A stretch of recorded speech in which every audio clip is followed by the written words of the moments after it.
The current owner of the PHX Chinese Cultural Center, True North, plans to erase almost all its elements of Chinese culture. They've already plastered over the welcome sign and have offered to give away the garden's sculptures.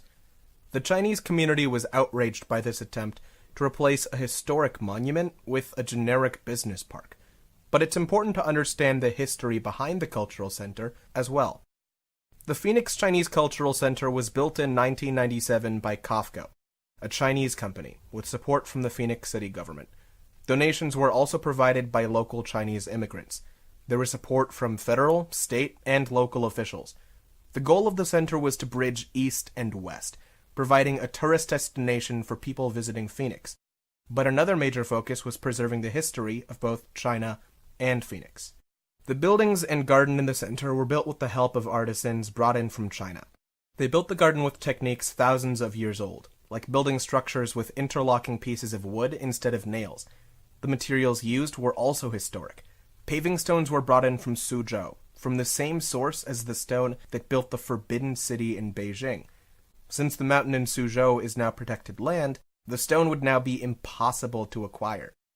The end result was significant as well. The buildings and sculptures in the garden replicate ancient Chinese sculptures. For example, the garden's pavilion is a replica of the Surging Wave Pavilion, an 1,100-year-old structure that's part of a UNESCO World Heritage Site. It's currently the only replica in the entire world. The center's gate is a replica of the 1,800-year-old gate in Nanjing, and the lake is a replica of the structures in Hangzhou's West Lake. In other words, the center is irreplaceable.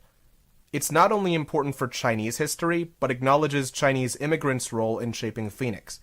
According to a report prepared by Arizona Historical Research for Phoenix's Historic Preservation Office, the first Chinatown in Phoenix started in the 1870s, after immigrants who had come for the gold rush had to flee violence in California.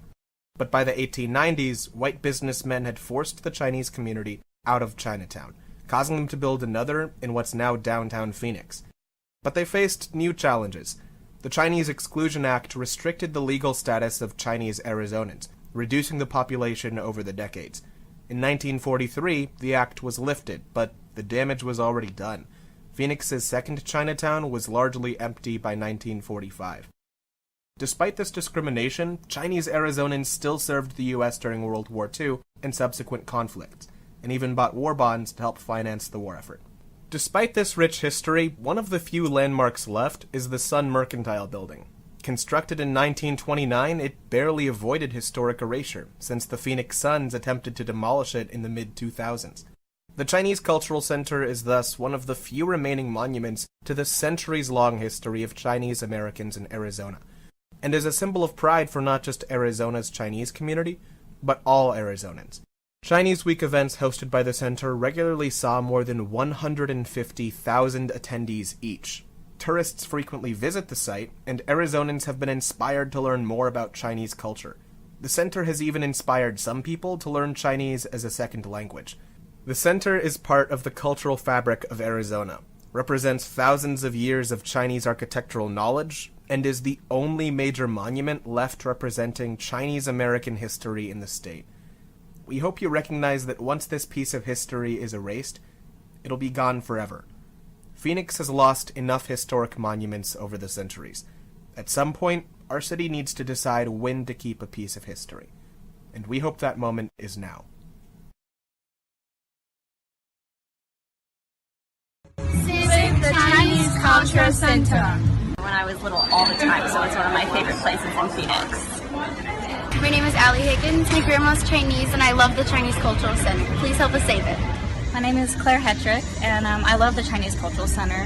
The gardens and the pond are so beautiful, and it's such an important part of Chinese culture in Arizona, and I hope that they can pass a law to preserve it. My name is Daniel Glauber, and I fully support keeping the Chinese Cultural Center. I think it's an important part of Phoenix culture, and I think it would be losing something very valuable in losing the Chinese Cultural Center. Hi, my name is Cornell, and I do support Chinese Culture Center. I'm Heather, and I support to save the Phoenix Chinese Culture Center.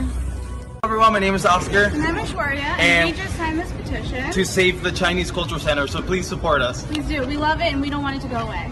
I'm Takia. And I'm Gabby. And we're with the ASU Baha'i Club, and we want to save the Chinese Cultural Center.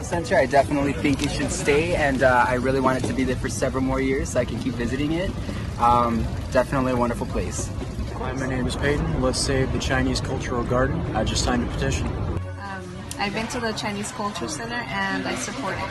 Protecting a great cultural landmark, a place I took my wife personally. It's a beautiful piece of culture. It'd be a shame to see it taken away from our community.